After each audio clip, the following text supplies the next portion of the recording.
Hi folks, Job Lot Comics here, looking at a little mini-series that came out in the early 2000s. I think it was around about 2003. This is the Spider-Man Blue by Jeph Loeb and Tim Sale, the team that were behind those Batman Long Halloween books. This is the 6th and final issue of this mini-series that takes a look at Peter Parker and Spider-Man over his years. It's part of the Marvel Knights imprint. And it's a lovely prestige type mini-series. It's got a nice cardstock cover, and it goes over an awful lot of the highlights from Spider-Man's career. There's some credits for you. Sorry it's a little bit dark here. There we go.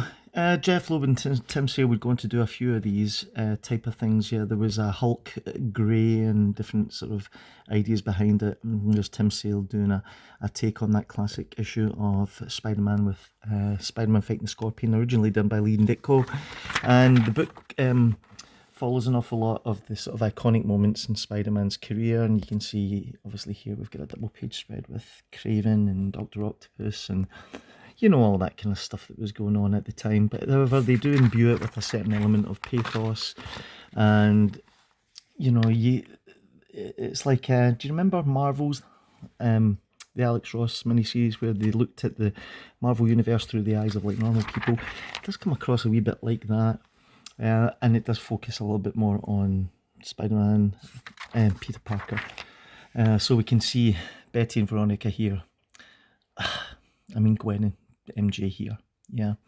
And Tim Sale's artwork is just phenomenal. The writing here, like I said, it does focus more on the sort of private lives of the characters and a behind the scenes thing. There's a Kraven the Hunter. Now you can't tell me that doesn't look like Frank Miller drew that. Do you think Frank Miller? Can you see that? I don't know. Maybe it's just me. So yeah, it's like I said, it's six issues and a beautifully produced comic. In fact, I think all these sort of Jeph Loeb, Tim Sale things were all very, very nice.